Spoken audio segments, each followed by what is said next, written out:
व्याख्यामुद्रां करसरसुजैः पुस्तकं शङ्खचक्रे विप्रद्भिन्नस्फटिकरुचिरे पुण्डरीके निषण्णः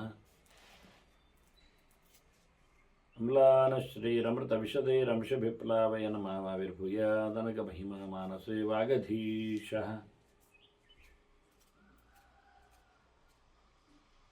नमस्ते प्राणेश प्रणतविभवाय वनिमगाः नमः स्वामिन् रामप्रियतमन्मन् गुरुगुण नमस्तुभ्यं भीमप्रबलतमकृष्णेष्ट भगवन् नमः श्रीमन्मध्वप्रदिश सदृशन्नो जय जय श्रीगुरुभ्यो नमः।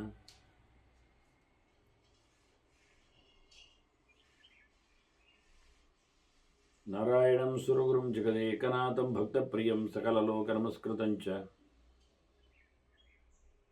त्रैगुण्यवर्जितमजं विभुमाद्यमीशं वन्दे भवद्गणम् अमरासुरसिद्धवन्द्यं नारायणं नमस्कृत्य नरं चैव नरोत्तमं देवीं सरस्वतीं व्यासं ततो जयमुदीरये।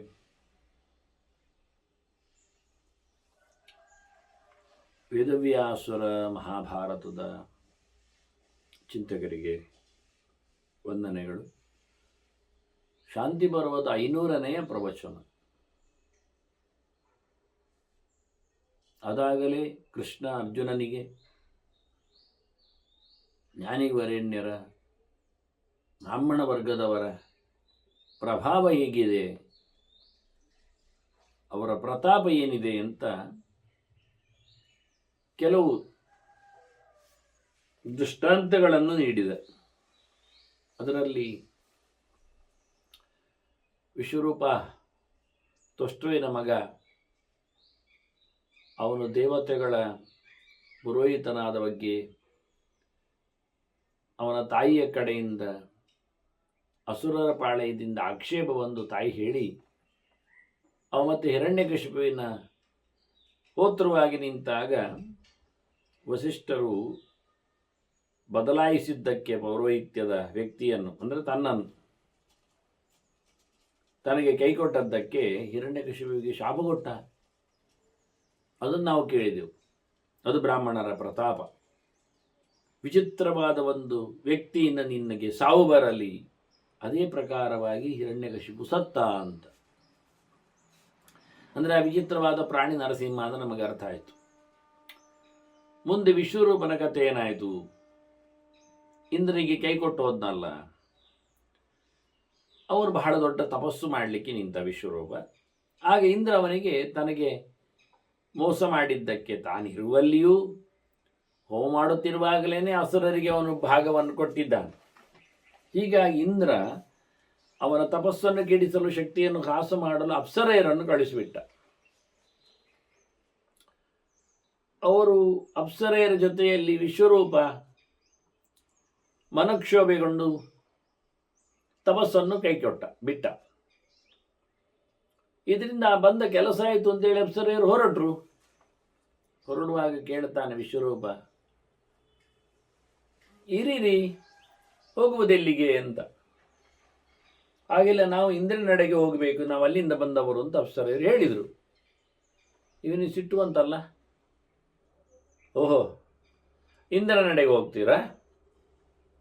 ನಾನು ಎಷ್ಟು ಜೋರಿದ್ದೇನೆ ಅಂದರೆ, ಸೇಂದ್ರಾಹ ದೇವಾಹ ನ ಭವಿಷ್ಯಂತೀತಿ ಮಂತ್ರಾಂಜಚಾಪ. ನಾನು ಇಂದ್ರಾದಿ ದೇವತೆಗಳು ಇಲ್ಲದಂತೆ ಜಪ ಮಾಡುತ್ತೇನೆ ಅಂತ ಹೇಳಿ ಜಪ ಮಾಡಿದ. ಹೀಗಾಗಿ ತೈರ್ಮಂತ್ರೈ ಅವರ್ಧತ, ಇದರಿಂದ ಬೆಳೆದು ನಿಂತ. ಅವನಿಗೆ 3 ತಲೆ ಅಂತ ನಾವು ಹಿಂದೆ ಕೇಳಿದ್ದೇವೆ. ಏಕೇನಾಸ್ಯೇನ ಸರ್ವಲೋಕೇಶು ಯಜ್ಞೈ ಸುಹುತಂ ಸೋಮಂ ಪಪೌ. ಎಲ್ಲರೂ ಲೋಕದಲ್ಲಿ ಕೊಟ್ಟಿರತಕ್ಕಂತಹ ಹೋಮ ಹವನಗಳಲ್ಲಿನ ಸೋಮವನ್ನು ತಾನೇ ಕುಡಿದು ಬಿಟ್ಟ. ಇದರಿಂದ ಗಟ್ಟಿಗನಾಗ್ತಾ ಇದ್ದಾನೆ. ಮತ್ತೊಂದು ಬಾಯಿಯಿಂದ ಏಕೇನ ಅನ್ನವನ್ನು ತಿಂದ. ಇನ್ನೊಂದು ಮೋರೆಯಿಂದ ವಿಚಿತ್ರ ಉಂಟು, ಏಕೇನ ಸೇಂದ್ರಾನ್ ದೇವಾನ್, ಎಲ್ಲ ದೇವತೆಗಳನ್ನೆಲ್ಲ ನುಂಗ್ಲಿಕ್ಕೆ ಶುರು ಮಾಡಿದ್ದಾನೆ. ದೇವತೆಗಳೆಲ್ಲ ಕಂಗಾಲು, ಬ್ರಹ್ಮನೆಡೆಗೆ ಹೋಗಿದ್ದಾರೆ. ಬ್ರಹ್ಮದೇವ ಹೇಳ್ತಾನೆ, ಭಾರ್ಗವ ಇದ್ದಾನಲ್ಲ, ಭೃಗುವಂಶದ ದಧೀಚ, ಅವನ ಎಲುಬಿನಿಂದ ವಜ್ರಾಯುಧ ಮಾಡಿ ಅದರಿಂದ ಸಂಹಾರ ಮಾಡಲಿಕ್ಕೆ ಆಗ್ತದೆ ಅಂತ ಹೇಳಿದ. ಸರಿ ಇಂಥ ಋಷಿಗಳು ದಧೀಚರು, ಹಾಗಾಗಿ ಅಲ್ಲಿಗೆ ಇಂದ್ರಾದಿ ದೇವತೆಗಳು ಹೋಗಿ ಕೇಳುತ್ತಾರೆ.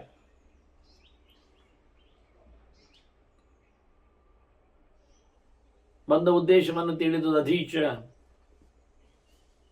ಕೊನೆಗೆ ಆಯಿತು ಅಂತ.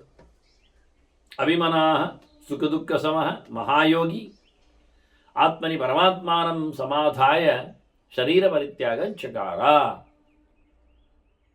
ಅವನ ದೇಹವನ್ನು ಯೋಗಾಗ್ನಿಯಲ್ಲಿ ಸುಟ್ಕೊಳ್ಳುತ್ತಾನೆ. ಎಲ್ಲ ಒಂದೇ ಪ್ರಕಾರ ಅಂತ ತಿಳುವಳಿಕೆ ತುಂಬಿಸಿಕೊಂಡು ಲೋಕೋಪಕಾರಕ್ಕೆ ಎಂದು ಹೇಳಿಕೊಂಡು ತನ್ನ ದೇಹವನ್ನು ಪರಿತ್ಯಾಗ ಮಾಡಿದ. ವಿಧಾತ ವಜ್ರಮಗರೋತ್, ಅವನ ಅಸ್ಥಿಗಳಿಂದ ಎಲುಬುಗಳಿಂದ ಬ್ರಹ್ಮದೇವ ವಜ್ರಾಯುಧವನ್ನು ತಯಾರು ಮಾಡುತ್ತಾನೆ. ವಿಷ್ಣು ಪ್ರವಿಷ್ಟೇನ ವಜ್ರೇಣ ಜಘಾನ ದಕ್ಷಿಣ ಯಜ್ಞಪಶೋ ಶಿರಸ್ತೇ ದದಾನೀತಿ. ಒಂದು ಯಜ್ಞಕ್ಕೆ ಪಶು ಇರುತ್ತದೆ, ಅದರ ತಲೆಯನ್ನು ಕಡಿದು ಹೋಮ ಮಾಡಲಿಕ್ಕಿರುತ್ತದೆ. ಹಾಗೆ ಇಂದ್ರನು ಇವನನ್ನು ಯಜ್ಞದಲ್ಲಿನ ಪಶುವನ್ನಾಗಿ ಸಂಕಲ್ಪ ಮಾಡಿಕೊಂಡು ಭಗವಂತ ಪ್ರವೇಶ ಮಾಡಿರತಕ್ಕ ನೋಡಿ, ವಜ್ರಾಯುಧಕ್ಕೆ ಮತ್ತೆ ದೇವರ ಪ್ರವೇಶ ಇದೆ.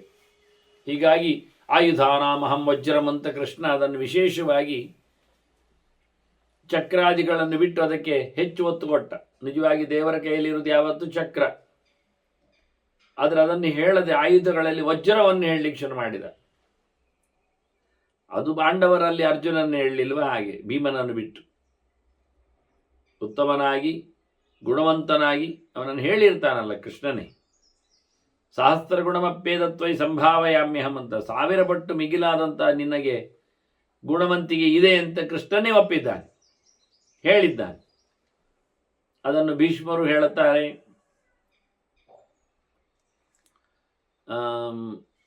ವಾರಣಾಮತದಲ್ಲಿ ಸಪ್ತ ಸುದ್ದಿ ಕೇಳಿದಾಗ ಭೀಮ ಎಂತವನು ಅಂತ ದ್ರೋಣರಿಗೂ ಪರೀಕ್ಷೆ ಆಗಿದೆ, ದ್ರೋಣರು ತಿಳ್ಕೊಂಡಿದ್ದಾರೆ. ಅಶ್ವತ್ಥಾಮನು ಹೇಳುತ್ತಾನೆ ದುರ್ಯೋಧನ ಹತ್ರ ಭೀಮನ ಬಗ್ಗೆ. ಕರ್ಣನು ದುರ್ಯೋಧನ ಹೇಳ್ತಾನೆ ಸಾಧ್ಯವೇ ಇಲ್ಲದ ಶಕ್ತಿಯದು ಭೀಮ ಅಂತ ಹೇಳಿ, ನಾನು ಅನುಭವಿಸಿದ್ದೇನೆ ಅಂತ. ಜರಾಸಂಧ ನಮಗೆ ಗೊತ್ತು, ಕೀಚಕ,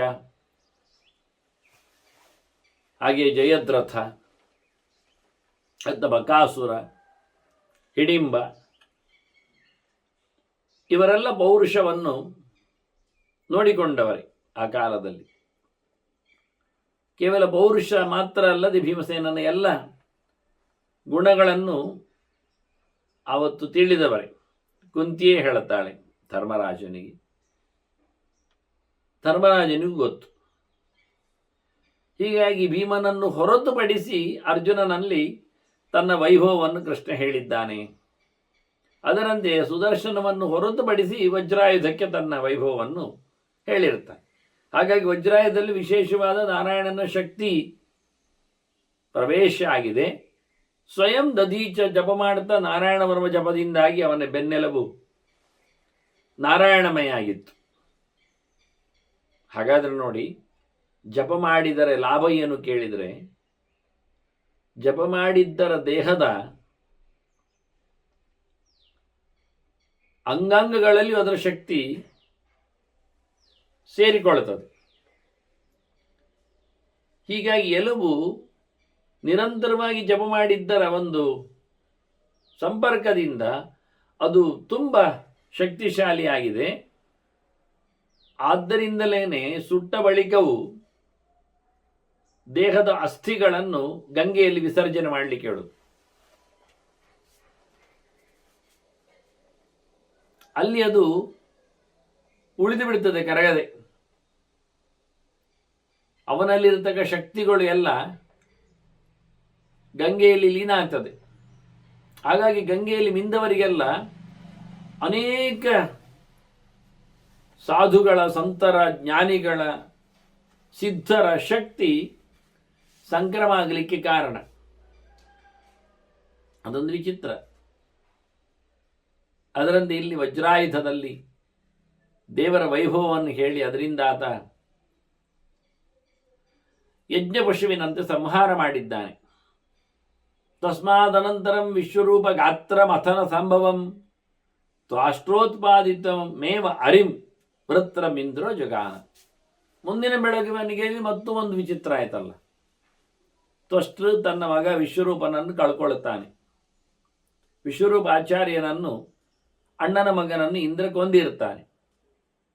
ಹೀಗಾಗಿ ಇಂದ್ರನ ಮೇಲಿನ ಸೇಡಿನಿಂದ ಮತ್ತೆ ತ್ವಷ್ಟೃ ಯಜ್ಞ ಮಾಡಿ ಇಂದ್ರನನ್ನು ಸಾಯಿಸಬೇಕು ಅಂತ ಹೇಳಿ ಒಬ್ಬ ಮಗನನ್ನು ಪಡಿತಾನೆ.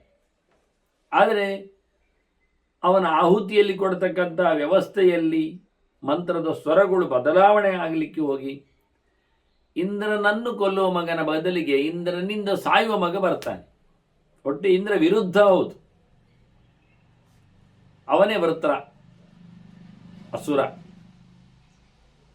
ಅವನು ಜೀವ ಎಲ್ಲ ಬೇರೆ. ನಾವು ಚಿತ್ರಕೇತು ಗಂಧರ್ವ ಎಲ್ಲ ನಮಗೆ ಕಥೆ ಗೊತ್ತುಂಟು, ಬೇರೆ ಇದ್ದಾನೆ ಅಂತ ಹಿಂದಿನ ಜನ್ಮಗಳಲ್ಲಿ. ಆ ವೃತ್ರಾಸುರನನ್ನು ಸಹ ಇಂದ್ರ ಅದೇ ವಜ್ರಾಯುಧದಿಂದ ಮತ್ತೆ ಸಾಯಿಸ್ತಾನೆ.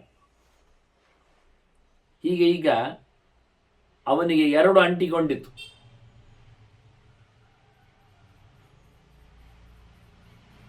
ಕೃಷ್ಣ ಹೇಳಿದ್ದ ಶಕ್ತಿಗಳು ಹೇಗಿರ್ತಾವೆ ಒಬ್ಬರದ್ದೊಬ್ಬರದ್ದು ಅಂತ.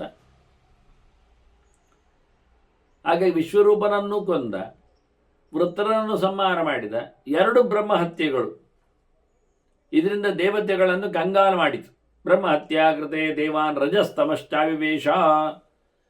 ಅವರಲ್ಲಿ ಮೋರೆ ಬಣ್ಣ ಬದಲಾಯಿತು. ಅವರು ಶುದ್ಧರಾಗಿದ್ದರು, ಈಗ ಕೆಂಪು ಕೆಂಪಾಗಿದ್ದಾರೆ, ಕಪ್ಪು ಕಪ್ಪು ಕಾಣುತ್ತಾರೆ. ರಾಜಸ ತಾಮಸ ಗುಣಗಳು ಅವರನ್ನು ಮುತ್ತಿಗೆ ಹಾಕಿದವು. ಸ್ವಾರ್ಥ, ಸಂಹಾರ ಇವು ಎರಡು ಪ್ರಧಾನವಾಗಿ ನಿಂತಿತು.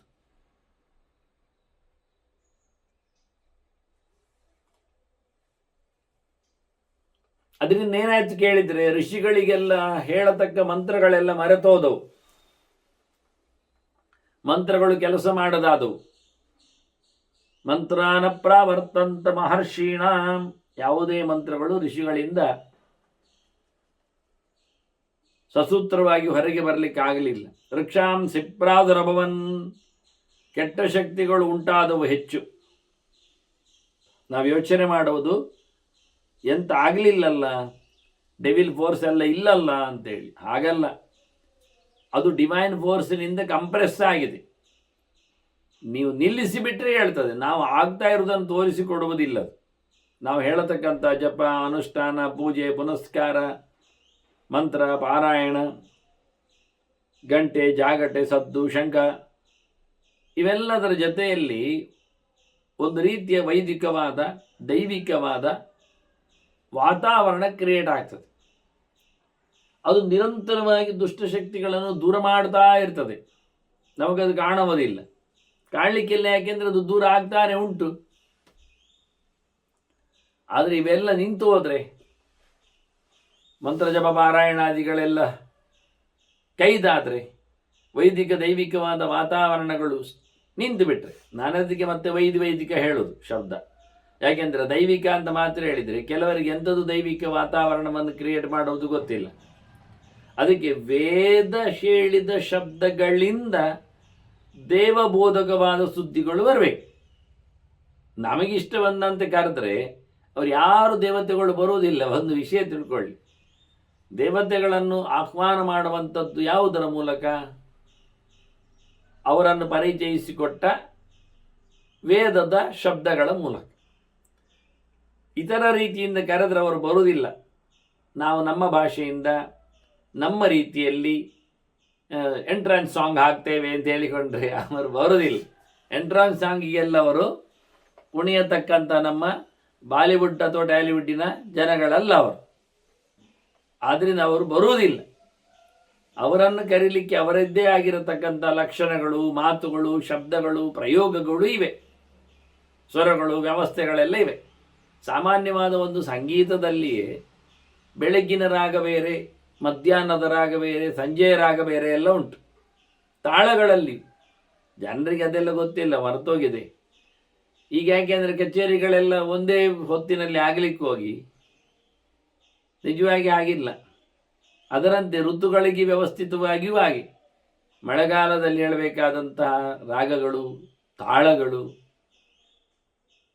ಅದಕ್ಕೆ ಸಂಬಂಧಪಟ್ಟಂಥ ಹಿಮ್ಮೇಳಗಳು, ಹಾಗೆಯೇ ವಸಂತದಲ್ಲಿ, ಶಿಶಿರದಲ್ಲಿ, ಗ್ರೀಷ್ಮದಲ್ಲಿ, ಹೀಗೆ ಪ್ರತ್ಯೇಕವಾದ ಋತುಗಳಿಗೂ ಅನುಕೂಲವಾಗುವ ಹಾಗೆ ತಾಳಗಳು ಇವೆ, ರಾಗಗಳು ಇವೆ. ಸಂಬಂಧಪಟ್ಟ ಅಷ್ಟು ದೊಡ್ಡ ಮಟ್ಟಿನಲ್ಲಿ ಗೀತಶಾಸ್ತ್ರವನ್ನು ವೇದದ ಉಪವೇದದಲ್ಲಿ ಸಂಬಂಧದಲ್ಲಿ ತೋರಿಸಿಕೊಟ್ಟಿದ್ದಾರೆ. ಇವತ್ತೆಲ್ಲ ನಾವು ಕಳ್ಕೊಂಡಿದ್ದೇವೆ, ಅದನ್ನು ಕಲಿಯುವುದಿಲ್ಲ. ಇವತ್ತು ಪ್ರಾಕ್ಟಿಕಲಿ ಮಾತ್ರ ಬೊಬ್ಬೆ ಹೊಡೆಯುವುದು ಹೇಗೆ ಅಂತ ಹೇಳಿ ಕೊಡ್ತಾರೆ ಅಷ್ಟೇ ಹೊರತು ಇವೆಲ್ಲ ಹಿನ್ನೆಲೆಯಲ್ಲಿ ಅದಕ್ಕಿರತಕ್ಕಂಥ ರಹಸ್ಯವಾದ ವಿಜ್ಞಾನಗಳ ಬಗ್ಗೆ, ಶಾಸ್ತ್ರೀಯವಾದ ಚೌಕಟ್ಟಿನ ಬಗ್ಗೆ ಅದನ್ನು ಉಲ್ಲೇಖ ಮಾಡುವುದಿಲ್ಲ. ಅದು ಎಲ್ಲಿಯೋ ಬೇಕಾದಷ್ಟು ಖರ್ಚಿಗೆ ಬೇಕಾದಾಗ ಒಂದು 4-6 ಗೆಳೆಗಳನ್ನು ಹೇಳಿ ಯಾರಷ್ಟೇ ಹೊರತು ಅಧಿಕೃತವಾದ ಸಂಗೀತ ಶಾಸ್ತ್ರಗಳ ಪೂರಣಗಳನ್ನು ನೋಡುವಲ್ಲಿ ಅವರು ಎಷ್ಟು ಜನ ಎಲ್ಲ ಬರೆದಿದ್ದಾರೆ. ಹನುಮಂತನ ಹೆಸರಿನಲ್ಲೇ ಒಂದುಂಟು ಸಂಗೀತ ಶಾಸ್ತ್ರ, ಹನುಮಂತನ ಹೆಸರಿನಲ್ಲಿ ಅವನೇ ರಚನೆ ಮಾಡಿದ್ದುಂಟು. ಹೀಗಾಗಿ ಅದಕ್ಕೆ ಅನುಗುಣವಾದಂಥ ವೇದಗಳನ್ನು, ವೇದಗಳಲ್ಲಿ ಹೇಳಲ್ಪಟ್ಟಂಥ ದೇವತೆಗಳನ್ನು ಅವರು ಹೇಳಿದ ರೀತಿಯಲ್ಲಿ ಅವರನ್ನು ಕರಿಬೇಕು. ಅವರ ಸ್ಥಾನಮಾನ ಇದೆ. ಅವರಿಗೆ ಪಡೆಯಬೇಕಾಗಿರತಕ್ಕಂಥ ಆಹುತಿಗಳನ್ನು ಕೊಟ್ಟಾಗ ಅವರು ಕುಡಿಯತಕ್ಕಂತಹ ಚಷಕಗಳು, ಗ್ರಹಗಳು, ಲೋಟೆ ತಟ್ಟೆಗಳು ಅದು ಪ್ರತ್ಯೇಕವಾಗಿವೆ. ಒಬ್ಬರಲ್ಲಿ ಒಬ್ಬರು ಕುಡಿಯುವುದಿಲ್ಲ, ತಿನ್ನುವುದಿಲ್ಲ. ಎಲ್ಲಿವರೆಗೆ ಅಂದರೆ ಆಹುತಿಗಳನ್ನು ತಯಾರು ಮಾಡುವಲ್ಲಿಯೂ ಇಟ್ಟಿಗೆಗಳ ಲೆಕ್ಕಾಚಾರದಲ್ಲಿ ಬೇರೆ ಉಂಟು. ದ್ವಾದಶ ಕಪಾಲೋ ಭವತಿ ಅಂತೆಲ್ಲ ಹೇಳಿಕೊಂಡು, ಅದು ಐಂದ್ರಂ ಚರುಹು ಹವಿಹಿ ಅಂತೆಲ್ಲ ಹೇಳಿಕೊಂಡು, ಇಂದ್ರನಿಗಾಗುವಾಗ, ವರುಣನಿಗಾಗುವಾಗ, ಎಲ್ಲ ವಿಷ್ಣುವಿಗಾಗುವಾಗ, ಅಗ್ನಿಗಾಗುವಾಗ, ಕೆಲವೊಮ್ಮೆ ಇಬ್ಬರೊಟ್ಟಿಗಾದಾಗ ಆಗ್ನಾ ವೈಷ್ಣವಂ ಏಕಗಪಾಲಂ ಎಲ್ಲ ಹೇಳಿಕೊಂಡು ಎಲ್ಲ ವಿಚಿತ್ರವಾದಂಥ ವ್ಯವಸ್ಥೆಗಳಿವೆ. ಆಗಿರುವಾಗ ದೇವತೆಗಳನ್ನು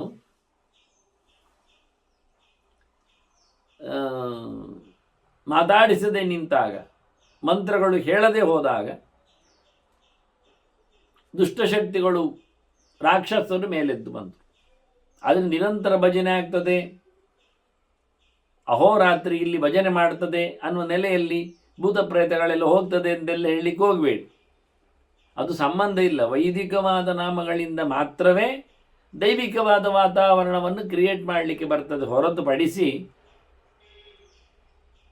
ಅವಿಧಿಯಿಂದ ಒಂದೊಮ್ಮೆ ಆಹುತಿಯಾದಿಗಳನ್ನು ಕೊಟ್ಟರು, ನಾವು ಹೇಳುವಾಗ ಇಂದ್ರಾಯ ಸ್ವಾಹ ಅಂತ ಹೇಳಿದ್ದರು, ಅದು ಇಂದ್ರ ಎನ್ನತಕ್ಕಂಥ ರಕ್ಕಸನಿಗೆ ಹೋಗಿ ಸೇರ್ತದೆ. ಎಲ್ಲ ದೇವತೆಗಳ ಹೆಸರುಗಳು ಸೇಮ್ ಆಸ್ ದೈತ್ಯರಲ್ಲಿ ಉಂಟು. ಎಲ್ಲವೂ ಈಗ ನಮ್ಮದು ಭೂತಗಳ ಬಗ್ಗೆ, ದೆವ್ವಗಳ ಬಗ್ಗೆ, ದೈವಗಳ ಬಗ್ಗೆ ಎಲ್ಲ ಹೇಳ್ತಾರಲ್ಲ, ಅದರಲ್ಲಿ ಬ್ರಹ್ಮ ಶಬ್ದವನ್ನು ಪ್ರಯೋಗ ಮಾಡಿದಾಗ ವಿಷ್ಣು ಶಬ್ದ ಉಂಟು. ವಿಷ್ಣು ದೈವ ಅಂತಲೂ ಉಂಟು ಅವರಲ್ಲಿ. ಈ ವಿಷ್ಣುವೇ ಬೇರೆ, ನಾರಾಯಣನೇ ಬೇರೆ, ಅದರಲ್ಲಿ ಶಿವದೈವವನ್ನು ಮಾಡಿದ್ದಾರೆ. ಹೀಗಾಗಿ ದೇವರಲ್ಲದ, ಡಿವೈನ್ ಶಕ್ತಿಗಳು ಅಲ್ಲದ ದೈತ್ಯರು, ಕೆಟ್ಟವರು, ಅನ್ಯಾಯದವರು, ಜಗದ್ಭಕ್ಷಕರು, ಅವರಲ್ಲಿಯೂ ದೇವತೆಗಳ ಹೆಸರುಗಳುಂಟು. ಇಂದ್ರ, ವರುಣ, ಅಗ್ನಿ ಎಲ್ಲ ಉಂಟು. ಹಾಗಾಗಿ ನಾವು ಕೊಡುವ ಆಹುತಿಗಳು ಯಾರಿಗೆ ಹೋಗ್ತವೆ ಅಂತ ಎನ್ನುವುದನ್ನು ಸ್ವಲ್ಪ ಗಮನಿಸಬೇಕು. ಯಾಕೆ ಅಂದರೆ ಅಡ್ರೆಸ್ಸು ಸರಿ ಇಲ್ಲದಿದ್ದರೆ ಎಲ್ಲಿ ಹೋಗುವುದು ಸರ್ತವೆ ಸರಿ, ಯಾರನ್ನು ತಲುಪುವುದು ಕರೆಕ್ಟ್. ಅದೇ ಹೆಸರಿನವ ಇದ್ದಾನೆ, ಒಂದೇ ಊರಿನಲ್ಲಿಯೇ ಅದೇ ಹೆಸರಿನವ ಇಬ್ಬರು ಇರಬಹುದು, ಸುಮಾರು ಇರಬಹುದು. ಹಾಗಾಗಿ ನೀವು ಸರಿಯಾಗಿ ಅವನ ಅಡ್ರೆಸ್ ಬರೆಯದಿದ್ದರೆ, ಊರು ಮಾತ್ರ ಬರೆಯುವ ಮೂಲಕ ಅದು ಯಾರಿಗೋ ಸಿಗ್ತದೆ. ಅದನ್ನು ದೇವತೆಗಳನ್ನು ಚೆನ್ನಾಗಿ ಭಗವಂತನ ಪರಿಚಾರಕರನ್ನಾಗಿ ಗಮನಿಸಿದಾಗ, ಆಹುತಿಗಳು ಕೊಟ್ಟಲ್ಲಿ ಅವರು ಮೆರಿತಾರೆ. ಅವರ ಶಕ್ತಿ ಮೆರಿದಿರ್ತದೆ. ಅಲ್ಲಿ ಅವರು ಖುದ್ದಾಗಿ ಅಲ್ಲಿ ಎಂಟ್ರಿ ಮಾಡ್ತಾರೆ. ಹೀಗಾಗಿ ಅವರ ಪ್ರಭಾವ ಅಲ್ಲಿ ಸುತ್ತಮುತ್ತಲು ನಿಂತಿರ್ತದೆ. ದೈತ್ಯರು ಬರಲಿಕ್ಕೆ ಆಗುವುದಿಲ್ಲ. ನಿಜವಾಗಿ ದೈತ್ಯ ಶಕ್ತಿಗಳಿಗೆ ಬರಲಿಕ್ಕೆ ಆಗದೇ ಇರಲಿಕ್ಕೆ ಕಾರಣವೇ ಈ ಶುದ್ಧವಾದಂಥ ಮಂತ್ರಶಕ್ತಿಗಳು ವಾತಾವರಣದಲ್ಲಿ ಹರಡಿರುವುದರಿಂದ.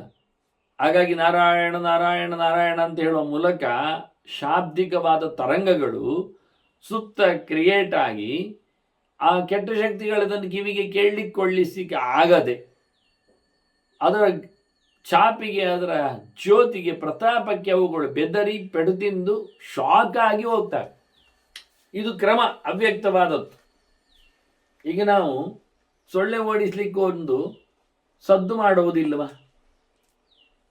ಅದು ನಮಗೆ ಕೇಳುವುದಿಲ್ಲ, ಅದನ್ನು ಅವುಗಳು ಓಡಿಸ್ಲಿಕ್ಕೆ ಅನುಕೂಲ ಆಗಿರ್ತದೆ. ಹಾಗೆ ನಾನ್ ವೈಬ್ರೇಟರಿ ಸೌಂಡ್ಸ್ ಅಂತ ಹೇಳಿಕೊಳ್ಳುವ ನೆಲೆಯಲ್ಲಿ ಅದರಂತೆ ನಮ್ಮ ಶಬ್ದ ತರಂಗಗಳು ನಾವು ಮಾತಾಡುವ ಶಬ್ದ ತರಂಗಗಳಿಗಿಂತ ಭಿನ್ನವಾದಂತಹ ನೆಲೆಯಲ್ಲಿ ಭಗವಂತನ ನಾಮಚಿಂತನೆಗಳು ಬಂದಾಗ ಅದು ಕ್ರಿಯೇಟ್ ಆಗ್ತದೆ. ಅದಕ್ಕೆ ಕಂಪೈಲಿಂಗ್ ಹೆಸರು. ಅಕ್ಷರಗಳು ಒಂದೇ ಆಗಿದ್ದರೂ ಅದರಲ್ಲಿ ಒಂದು ರೀತಿಯ ವಿಚಿತ್ರವಾದಂತಹ ಶಕ್ತಿಯನ್ನು ದೇವತೆಗಳು ತುಂಬಿಸಿರ್ತಾರೆ.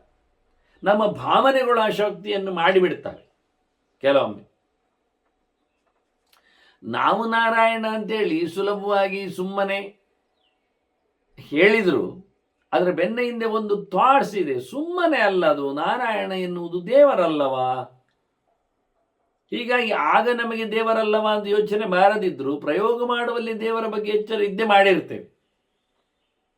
ಹೇಳಿದ್ರು ದೇವರ ಹೆಸರು ಹೇಳಿದಾಗಿರ್ಲಿ ಅಂತಲೇ ಹೇಳಿದ್ದು ಅಂತಾನವ. ಈ ಹೇಳುವಿಕೆಯಲ್ಲಿ ಅವನದೆಷ್ಟು ಪಾತ್ರ ಇದೆ ಇದು ಗಮನಿಸಿ. ಬಾಯಿ ಹೇಳಿತು ಅಂತ ಹೇಳುವುದಷ್ಟೇ ಅವನು ಹೇಳಿದ್ದನ್ನು ಹೇಳುವುದರಲ್ಲಿಯೂ ಇರುವುದು ತಾತ್ಪರ್ಯ. ಬಾಯಾಗಿ ಹೇಳಲಿಕ್ಕೆ ಬರ್ತದ ಬಾಯಿಗೆ? ಆಗುವುದೇ ಇಲ್ಲ. ಅದಕ್ಕೆ ಮನಸ್ಸು ಬೇಕು, ಹೀಗೆ ಹೇಳುತ್ತೇನೆ ಅಂತ. ಆ ಮನಸ್ಸು ಅದು ಜೀವನತ್ತು, ಅಲ್ಲಿ ಜೀವ ಇರ್ತಾನೆ, ಅಷ್ಟೇ ನಮಗೆ ಗೊತ್ತಿರುವುದು. ಆದರೆ ಜೀವನನ್ನು ಅವನ ಈ ದೇಹದ ಪ್ರಾಕೃತವಾದ ಬಾಯಿಯಿಂದ ಮಾತಾಡಿಸುವಂತೆ ಮಾಡುವವನು ಪ್ರಾಣ ಇದ್ದಾನೆ, ಭಗವಂತ ಇದ್ದಾನೆ. ಮಾತಿಗಾಗುವಾಗ ಅಲ್ಲಿ ಸರಸ್ವತಿ ಭಾರತೀಯರು ಬರ್ತಾರೆ. ಹಾಗೆ ಇಂದ್ರಿಯಗಳ ಕೆಲಸಗಳಲ್ಲಿ ಕಣ್ಣಿಗೆ ಅಂದರೆ ಸೂರ್ಯ ಬರ್ತಾನೆ, ಎಲ್ಲ ಹೀಗೆ. ಹಾಗಾಗಿ ಸುಮ್ಮನೆ ಶಬ್ದಗಳು ಬರುವುದು ಅಂತ ಇಲ್ಲ. ಅದು ಒಂದಲ್ಲ ಒಂದು ಪ್ರಕಾರದಲ್ಲಿ ಎಲ್ಲಿಯೋ ಒಂದು ಬದಿಯಲ್ಲಿ ಮೂಲೆಯಲ್ಲಿ ಅದು ದೇವರ ಎಚ್ಚರವನ್ನು ಹೊತ್ತುಕೊಂಡು ಬರುವ ಮೂಲಕ ಅದು ಶಕ್ತಿಯಿಂದ ಮನುಷ್ಯನನ್ನು ಕೆಲಸ ಮಾಡಿಸ್ತದೆ. ಹೀಗಾಗಿ ಇಲ್ಲಿ ಮಂತ್ರಗಳೇ ಬಾರದೆ ಇರ್ಲಿಕ್ಕೆ ಹೋಗಿ ದುಷ್ಟಶಕ್ತಿಗಳೇ ಎಲ್ಲ ಅಲ್ಲಿ ಬರಲಿಕ್ಕೆ ಶುರುವಾದವು. ಇಂದ್ರನಿಗೆ ಇರಲಿಕ್ಕಾಗಲಿಲ್ಲ. ಲೋಕಗಳು ಇಂದ್ರ ಇಲ್ಲದೆ ಹೋಗಿ, ದೊರೆ ಇಲ್ಲದೆ ಹೋಗಿ ಅದು ದುಷ್ಟ ಆಗಲಿಕ್ಕೆ ಶುರುವಾದವು. ಎಲ್ಲರೂ ಲೋಕಗಳನ್ನು ಲೂಟಿ ಮಾಡಲಿಕ್ಕೆ, ಹೊಡಿ ಮಾಡಲಿಕ್ಕೆ, ಪೆಟ್ಟು ಮಾಡಲಿಕ್ಕೆ ಶುರು ಮಾಡಿದರು. ಅನಿಂದ್ರಾಹ ಅಬಲಾಹ ಲೋಕಾಹ ಸುಪ್ರದೃಶ್ಯಾಹ ಬಬು. ಸುಲಭವಾಗಿ ದೋಚಲಿಕ್ಕೆ ಆಯ್ತಂತೆ. ಆಗ ಇಂದ್ರನನ್ನು ಮಾಡಬೇಕು ಅಂತ ದೇವತೆಗಳೆಲ್ಲ ಸೇರಿಕೊಂಡು ಓಡಿ ಹೋಗಿದ್ದಾನೆ. ಇಂದ್ರ ತಪ್ಪಿಸಿಕೊಂಡಿದ್ದಾನೆ. ಅದನ್ನು ನನ್ನ ಲೇಖನದಲ್ಲಿ ತೋರಿಸಿಕೊಟ್ಟಿದ್ದೇನೆ. ಎಲ್ಲಿ ಇಂದ್ರ ಓಡಿದ, ಯಾಕೆ ಓಡಿದ, ಹೇಗೆ ಓಡಿದ ಅಂತ.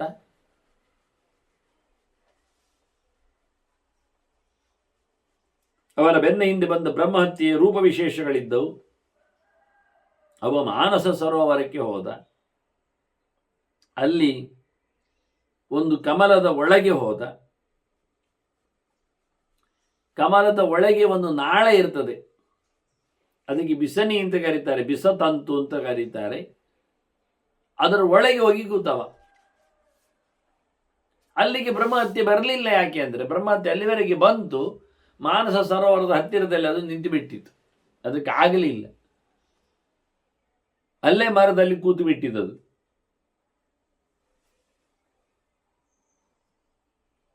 ಅದಕ್ಕೂ ತೊಂದರೆ ಇದೆ, ಶಾಪ ಇದೆ, ಮುಂದೋಗ್ಲಿಕ್ಕೆ ಆಗಲಿಲ್ಲ ಅದಕ್ಕೆ. ಹಾಗಾಗಿ ಅದರೊಳಗೆ ಹೋಗಿ ಸಂಕಟ ಬಂದಾಗ ಕರಿಬೇಕಾದ್ದು ಶಾಸ್ತ್ರದಲ್ಲಿ ನರಸಿಂಹನನ್ನು. ನರಸಿಂಹಾದಿಗ ಮನ್ಯತ್ತು ದುರಿತಾದಿ ನಿವೃತ್ತಯೇ ಅಂತ ಬಹಳ ದೊಡ್ಡ ಮಟ್ಟಿನ ದುಷ್ಟ ಕೆಲಸಗಳು ನಡೆದು ದುರಿತ ದುರು ಅಂದರೆ ಕೆಟ್ಟದಾದದ್ದು, ಬದುಕಿನಲ್ಲಿ ಈತ ಹೊಂದಲ್ಪಟ್ಟರೆ ಆಗಿ ಹೋದರೆ ಅದರ ನಿವೃತ್ತಿಗಾಗಿ ಮಾಡೋದು ಎಂಥದೇ ಇರಲಿ, ಲಾಸ್ ಇರಲಿ ಅಥವಾ ಅಸ್ವಾಸ್ಥ್ಯ ಇರಲಿ ಅಥವಾ ಅಕೀರ್ತಿ ಇರಲಿ, ಯಾವುದೇ ಪ್ರಕಾರದಲ್ಲಿ ಇರಲಿ, ರೋಗವೇ ಇರಲಿ, ಅದೇ ಅಸ್ವಾಸ್ಥ್ಯ ಅಂದೆ. ಇಂತಹ ಸಂದರ್ಭದಲ್ಲಿ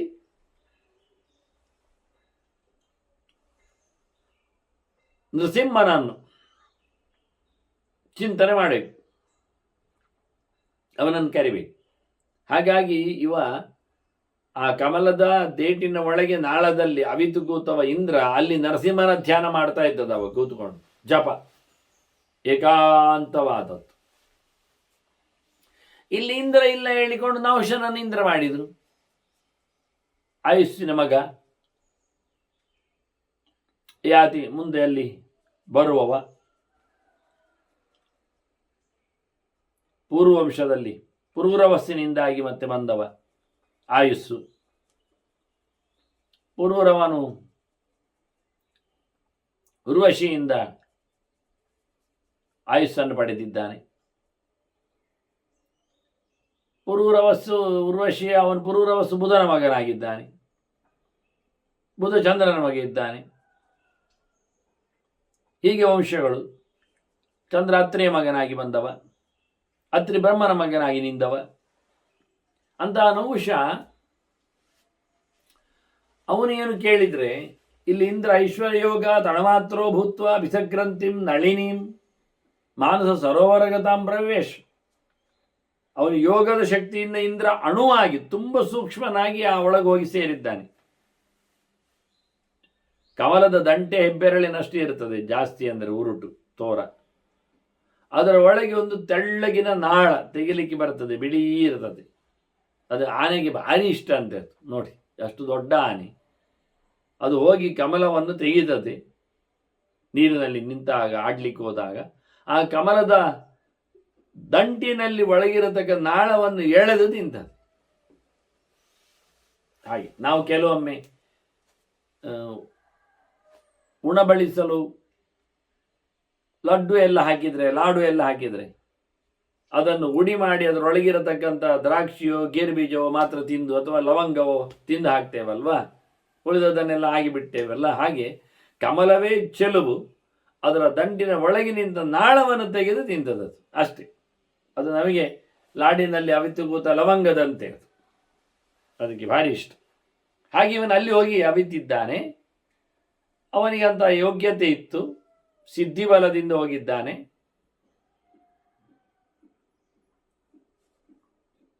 ಅಣುಗಾತ್ರದಲ್ಲಿ ಪ್ರವೇಶ ಮಾಡಿದ್ದಾನೆ. ಇಲ್ಲಿ ಇಂದ್ರ ನಹುಷ ಆದವ, ಅವನು ಹೇಗೆ ತೇಜಸ್ಸನ್ನೆಲ್ಲ ಉಳಿದವರದ್ದು ಕಳಿತಾ ಇದ್ದ, ತೆಗಿತಾ ಇದ್ದ ಅಂದರೆ, ಅವನಿಗೆ ಹಣೆಯಲ್ಲಿ ಒಂದು ಸ್ಕ್ಯಾನಿಂಗ್ ನೋಡಿ, ಇವತ್ತು ಹಣೆಯಲ್ಲಿ ಹಾಕಿದ ಚಿಪ್ಪು, ಹಣೆಯಲ್ಲಿ ಅವನಿಗೆ ಒಂದು ರೀತಿಯಾದ ಲೈಟ್ ಬರ್ತದೆ, 500 ವೋಲ್ಟೇಜ್. ಅದು ಕಮ್ಮಿ ಅಲ್ಲ, 500 ಜ್ಯೋತಿಷ್ಸಿನ ಶಕ್ತಿಯಲ್ಲಿ ಅವನ ಹಣೆಯಲ್ಲಿ ಆ ವಿಶೇಷವಾದ ಶಕ್ತಿ ಇರಲಿಕ್ಕೆ ಹೋಗಿ ಅದು ಉಳಿದವರನ್ನೆಲ್ಲವ ಕ್ಯಾಪ್ಚರ್ ಮಾಡ್ತಾನೆ. ನಮ್ಮ ಹಣೆ ಎನ್ನುವುದು ಫಾರೆಟ್, ಅದು ಬಹಳ ದೊಡ್ಡ ಮಟ್ಟಿನ ಒಂದು ನಮ್ಮ ದೇಹದ ಚಿಪ್ಪು ಇದ್ದಾಗೆ ಅಥವಾ ಪ್ಯಾನಲ್ ಇದ್ದಾಗೆ ಅಷ್ಟೇ. ನೀವು ಸೋಲಾರ್ ಪ್ಯಾನಲ್ನ ಹಾಗೆ ಅಂತ ತಿಳ್ಕೊಳ್ಳಿ, ಕಾಣುವಾಗ ಹಾಗೆ ಕಾಣ್ತಲ್ಲ, ಒಂದು ದೊಡ್ಡ ಪ್ಯಾನಲ್ ಇದ್ದಾಗೆ ಕಾಣ್ತದೆ. ಅದಕ್ಕೋಸ್ಕರ ನಾವು ಅಲ್ಲಿ ಒಳ್ಳೆ ರೀತಿಯಿಂದ ಸಿಗ್ನಲ್ ಪಾಸ್ ಆಗೋದ್ರಿಂದ, ಸರಿ ಹೇಳೋದಾದರೆ ಹಣೆಯಲ್ಲಿ ಕಣ್ಣು ಬರ್ತದೆ, ಕಣ್ಣಿನಲ್ಲಿ ಬಲಕ್ಕೆ ನೋಡಿ, ಅದು ಬಲ ಕಣ್ಣು, ಹೌದು. ಅಲ್ಲಿಯೇ ನಮಗೆ ವಿಶ್ವರೂಪನ ಜಾಗೃತಿಯ ಕೇಂದ್ರದ ಕತೆ. ಎಚ್ಚರದಲ್ಲಿದ್ದಾಗ ಜೀವ ಎಲ್ಲಿರ್ತಾನೆ ಕೇಳಿದರೆ, ಕಣ್ಣೆರಡ ನಡುವೆ, ಹುಬ್ಬಿನ ನಡುವೆ ಇರ್ತಾನೆ. ಎಚ್ಚರ ಕೊಡತಕ್ಕಂಥ ದೇವರು ವಿಶ್ವ. ಹಾಗಾಗಿ ವಿಶ್ವನ ಜೊತೆಯಲ್ಲಿ ಎಚ್ಚರದ ಹೊತ್ತಿನಲ್ಲಿ ಜೀವನ ಕೇಂದ್ರ ಸ್ಥಾನ. ಈಗ ನಾವು ಮನೆಯಲ್ಲಿ ಹಗಲಿಗೆ ಎಲ್ಲಿರ್ತೇವೆ ಹೇಳಿದರೆ, ಹಗಲಿಗೆ ನಾವು ಚಾವಡಿಯಲ್ಲಿರ್ತೇವೆ. ಈಗ ಚಾವಡಿ ಅಂತ ಇಲ್ಲ ಬಿಡಿ, ಇರಲಿ. ಜಗಲಿಯಲ್ಲಿ ಇರ್ತೇವೆ, ಈಗ ಜಗಲಿ ಇಲ್ಲ ಬಿಡಿ. ಮತ್ತೆ ಅಂಗಳದಲ್ಲಿ ಇರ್ತೇವೆ, ಈಗ ಅಂಗಳ ಇಲ್ಲ ಬಿಡಿ. ಇದು ಒಳ್ಳೆ ಆಯ್ತಲ್ಲ ಬರ. ನಿಮ್ಮದು ಮತ್ತೆ ಮನೆ ಎಲ್ಲಿರ್ತದೆ, ಮನೆ ಹೇಗಿರ್ತದೆ ಅದು ಹೇಳಲಿಕ್ಕೆ ಆಗುವುದಿಲ್ಲ. ಆ ನಮ್ಮನೆ ಕಟ್ಟಿದ್ದಾರೆ ಮನೆ. ಇರಲಿ, ಈಗ ನಾವು ಇರುವುದು ಎಲ್ಲಿ ಒಂದು ಕಡೆ ಇರ್ತೇವೆ ಎಚ್ಚರದಲ್ಲಿ. ಮತ್ತೆ ಎಚ್ಚರ ತಪ್ಪಿದಾಗ ಎಲ್ಲಿರ್ತೇವೆ? ಎಚ್ಚರ ತಪ್ಪಿದಾಗ ಅಲ್ಲೇ ಇರ್ತೇವೆ, ಅಲ್ಲಿ ಇರುವುದಿಲ್ಲ, ಬೆಡ್ರೂಮ್ ಅಲ್ಲಿ ಇರ್ತೇವೆ, ಮಲೆಗಿರುತ್ತೆ. ಹಾಗೆ ಜೀವ ಎಚ್ಚರದಲ್ಲಿದ್ದಾಗ ಕಣ್ಣ ಮಧ್ಯದಲ್ಲಿ ಇರ್ತಾನೆ, ಅಂದರೆ ಎರಡು ಕಣ್ಣಿನ ಮಧ್ಯದಲ್ಲಿ ಇರ್ತಾನೆ. ಮತ್ತೆ ನಿದ್ದೆ ಇದ್ದಾಗ, ನಿದ್ದೆ ಮಾಡಿದಾಗ ಜೀವ ಅಲ್ಲಿ ಇರುವುದಿಲ್ಲ, ಆದ್ರಿಂದ ಅದು ಕಣ್ಣು ಮುಚ್ಚಿ ಇರ್ತದೆ.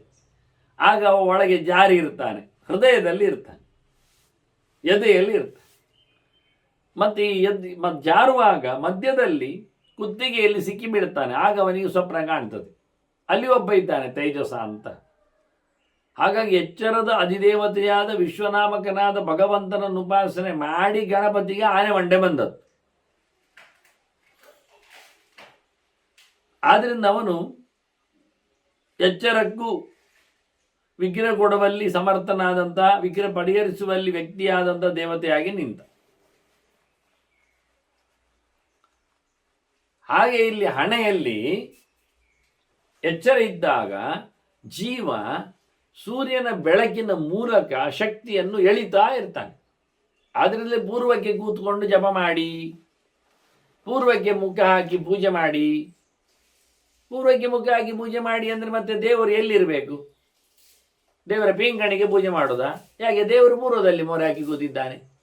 ಅದಕ್ಕೆ ಹೇಳಿದ್ದು ದೇವರನ್ನು ಪಶ್ಚಿಮಕ್ಕೆ ಮೋರೆ ಹಾಕಿ ನಿಲ್ಲಿಸಿ, ಆಗ ನೀವು ಪೂರ್ವಕ್ಕೆ ಮೋರೆ ಹಾಕಿ ಪೂಜೆ ಮಾಡಲಿಕ್ಕೆ ಆಗ್ತದೆ.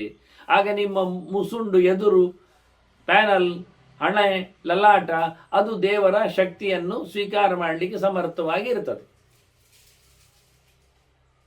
ಯೂನಿವರ್ಸಲ್ ಲೈಟ್ ಬರುವುದು ಪೂರ್ವದಿಂದ ಅಲ್ವಾ? ಅದರಿಂದ ಪೂರ್ವಕ್ಕೆ ಮೋರೆ ಹಾಕಿ ನೀವು ಅದನ್ನು ಸ್ವೀಕಾರ ಮಾಡಿ. ನಾವು ಸೂರ್ಯನಿಗೆ ವಿರುದ್ಧವಾಗಿ ಸೋಲಾರ್ ಪ್ಯಾನಲ್ ಅನ್ನು ಇಟ್ಟುಬಿಟ್ರೆ ಅದು ಚಾರ್ಜ್ ಆಗ್ತದ? ಆಗುವುದಿಲ್ಲ. ಹಾಗೆ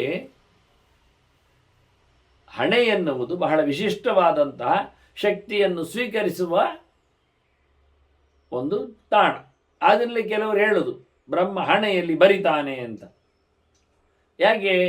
ಅದು ಚಿಂತನೆಯ ಸಾಮ್ರಾಜ್ಯ, ವಿಜ್ಞಾನಮಯ ಕೋಶನ ಆವಾಸ ಕೇಂದ್ರ ವಾಸ್ತವವಾಗಿ. ಹಾಗಾಗಿ ಹಣೆಯಲ್ಲಿ ನೀವು ಚಂದವಾಗುವ, ನಿಮ್ಮನ್ನು ಮೇಲಕ್ಕೆ ಹೇಳ್ಕೊಂಡು ಹೋಗುವ. ಇನ್ನು ಜೀವ ಎಲ್ಲಿ ಹೋಗಬೇಕು? ಇನ್ನು ಜೀವ ಹೋಗುವುದಾಗಿದ್ದರೆ ಅಲ್ಲಿವರೆಗೆ ಬಂತಲ್ಲ, ಭೂಮಧ್ಯದವರೆಗೆ, ಅಲ್ಲಿಂದ ಮುಂದಕ್ಕೆ ನೆತ್ತಿಯಲ್ಲಿ ಅವನನ್ನು ಕಳಿಸ್ಲಿಕ್ಕೆ ಹೊರಗೋಗುವಾಗ. ಸಾವು ಮರಣ ಕಾಲದಲ್ಲಿ ಜೀವನನ್ನು ಮೇಲಕ್ಕೆ ಕಳುಹಿಸಿ ದೇಹದಿಂದ ಉತ್ಕ್ರಮಣ ಮಾಡಿದರೆ ಅವ ಮತ್ತೆ ಮೇಲಕ್ಕೆ ಹೋಗ್ತಾನೆ, ಕೆಳಗೆ ಬರುವುದಿಲ್ಲ. ಜೀವ ಹೋಗುವ ದಾರಿಯನ್ನು ನೋಡಿಕೊಂಡು ಮುಂದಿನ ಗತಿ ಉಂಟು. ಜೀವ 9 ಬಾಗಿಲಿನ ಮನೆಯಲ್ಲಿ ಎಲ್ಲಿಂದ ಹೋದ? ಹೊಸ ಬಾಗಿಲಿನಿಂದ ಹೋದ್ನ, ಹೊಸತು ಮಾಡಿಕೊಂಡು, ಆಗ ನಿರ್ಮಲವಾದ ದಾರಿ ಅಂತ ಅರ್ಥ. ಯಾವುದದು? ನೆತ್ತಿಯ ದ್ವಾರಿ, ಬ್ರಹ್ಮರಂಧ್ರ. ಅಲ್ಲಿಂದ ಜೀವ ಹೋಗ್ಬೇಕು. ಅದು ಕಣ್ಣಿನಿಂದ, ಕಿವಿಯಿಂದ, ಬಾಯಿಯಿಂದ, ಮೂಗಿನಿಂದ, ಮಲಮೂತ್ರ ವಿಸರ್ಗ ದ್ವಾರದಿಂದ ಜೀವ ಹೋಗ್ಬಾರ್ದು. ಯಾರ ಜೀವ ಮಲಮೂತ್ರ ದ್ವಾರದಿಂದ ಕೆಳಗಿನ ದ್ವಾರಗಳಿಂದ ಹೊರಟು ಹೋಗ್ತದೋ ಸಾಯುವಾಗ, ಅವನು ಮತ್ತೆ ಮನುಷ್ಯನಾಗಿ ಹುಟ್ಟುವುದಿಲ್ಲ ಅಂತ ಕ್ರಮ. ಅವನು ನೀಚ ಯೋನಿಗಳಲ್ಲಿ, ತಿರಿಯಗ್ ಯೋನಿಗಳಲ್ಲಿ, ಪ್ರಾಣಿ ಪಕ್ಷಿ ಕೀಟ ಕ್ರಿಮಿ ಪ್ರಪಂಚದಲ್ಲಿ ಬರ್ತಾನೆ ಅಂತ ಕ್ರಮ. ಅದು ಹೇಗೆ ಗೊತ್ತಾಗ್ತದೆ ನಿಮಗೆ ಜೀವ ಹೋದದ್ದು ಎಲ್ಲಿಂದ ಅಂತ? ಅಲ್ಲಿನ ಒಂದು ವ್ಯವಸ್ಥೆ ಅದು ತೋರಿಸಿಕೊಡ್ತದೆ. ಸಾವಿನ ಹೊತ್ತಿನಲ್ಲಿ ಕೆಲವರು ಕಂಡಾಬಟ್ಟೆ ಮಲ ಮೂತ್ರ ಹೊಯ್ದು ಹೋಗ್ತಾರೆ, ಹುಚ್ಚೊಯ್ದು ಹೋಗ್ತಾನೆ. ಕೆಲವರು ಮಲ ಹೊಯ್ದು ಹೋಗ್ತಾರೆ. ಅಂದ್ರೆ ಏನಾಯ್ತು? ಜೀವ ಅಲ್ಲಿಂದ ಹೋಗಿದ್ದಾನೆ ಅಂತ ಅರ್ಥ. ಕೆಲವರು ವಾಂತಿ ಮಾಡಿ ಬಾಯಿಯಿಂದ ಕಕ್ಕಿಯೆಲ್ಲ ಹೋಗ್ತಾರೆ, ಜೀವ ಅಲ್ಲಿಂದ ಹೋಗಿರ್ತಾನೆ. ಕೆಲವರು ಕಣ್ಣರಾಳಿಸಿಕೊಂಡು ಸಾಯ್ತಾರೆ, ಜೀವ ಕಣ್ಣಿನಿಂದ ಹೋಗಿರ್ತಾನೆ. ಕೆಲವರು ಬಾಯ ಮಾಡಿಕೊಂಡು ಸಾಯ್ತಾರೆ, ಬಾಯಿಯಿಂದ ಹೋಗಿರ್ತಾನೆ. ಹೀಗೆ ಜೀವ ಹೋಗುವ ವಿಧಾನಗಳು ನೋಡಲಿಕ್ಕೆ ಸಿಗ್ತದೆ. ಎಲ್ಲ ಅಭ್ಯಾಸ ಆಗಬೇಕು, ನೋಡಬೇಕು, ಅರ್ಥ ಆಗಿಸಿಕೊಳ್ಬೇಕು, ತಿಳಿಬೇಕು. ಹಾಗೆ ನೆತ್ತಿ ಒಡೆದುಕೊಂಡು ಹೋಗ್ಬೇಕು, ಅದು ಯೋಗಿಯ ಲಕ್ಷಣ. ದದೀಚೆ ಮಾಡಿದ್ದ ಹಾಗೆ ಯೋಗಿಗಳು ಹಾಗೆ ಮಾಡುವುದು. ಆದ್ರಿಂದ ಮೇಲಕ್ಕೆ ಜೀವನನ್ನು ಶಕ್ತಿಯ ಆಧಾರದ ಮೂಲಕ ಗಳಿಸಲು ಅಭ್ಯಾಸ ಮಾಡಲಿಕ್ಕೋಸ್ಕರ ಹಣೆಯಲ್ಲಿ ಊರ್ಧ್ವ ಪುಂಡ್ರ ಹಾಕುವುದು, ಉದ್ದನೆಯ ನಾಮ. ಅದಾಗಲಿಕ್ಕೆ ಕಾರಣ ವಿಶೇಷವಾಗಿ ದೇವರ ಸನ್ನಿಧಾನದಲ್ಲಿ ಅದು ದೇವರು ಮೆಟ್ಟಿದ ಮಣ್ಣನ್ನು ಹಚ್ಚಿಕೊಳ್ಳುವ ಮೂಲಕ. ಮತ್ತೆಲ್ಲ ಯಾವ್ಯಾವುದು ಎಲ್ಲೆಲ್ಲಿದ್ದು ಯಾವುದೋ ಪ್ರಕಾರದ್ದು ಏನೇನೋ ಅಲ್ಲ. ಕೃಷ್ಣ ಮೆಟ್ಟಿದ ಮಣ್ಣನ್ನು ಕೃಷ್ಣನ ಪಾದದ ಚಿಹ್ನೆಯನ್ನು ನೆಲೆಯಲ್ಲಿ ಹಣೆಯಲ್ಲಿ ಧರಿಸಿಕೊಂಡು ಉದ್ದನೆಯ ಮೇಲಕ್ಕೆ ಅದನ್ನು ಹಚ್ಚಿಕೊಳ್ಳುವ ಮೂಲಕ ಅಲ್ಲಿರತಕ್ಕ ಜೀವ ಶಕ್ತಿ ಅದು ಮತ್ತೆ ಮೇಲ್ಮುಖವಾಗಿ ದಿನ ಸಂಚರಿಸಿ ಕೆಳಮುಖ ಹೋದರೆ ಹೊಟ್ಟೆ ದೊಡ್ಡದಾಗ್ತದೆ ಅಷ್ಟೇ. ಮತ್ತೆ ಕೆಳಗಿನ ದ್ವಾರದಲ್ಲಿ ಜೀವ ಹೋಗ್ಲಿಕ್ಕೆ ಹೊಟ್ಟೆ ದೊಡ್ಡದಾದ ನಂತರ ಮತ್ತೆ ಮಲಮೂತ್ರ ಹೋಗ್ಬೇಕಲ್ಲ, ಪ್ರಯೋಜನ ಆಗುವುದಿಲ್ಲ. ಈ ಹಂತವನ್ನು ತಿಳಿಸ್ಲಿಕ್ಕೋಸ್ಕರ ಬಹಳ ಚಂದವಾಗಿ ನಹುಷ ಲಲಾಟದಲ್ಲಿರುವ 500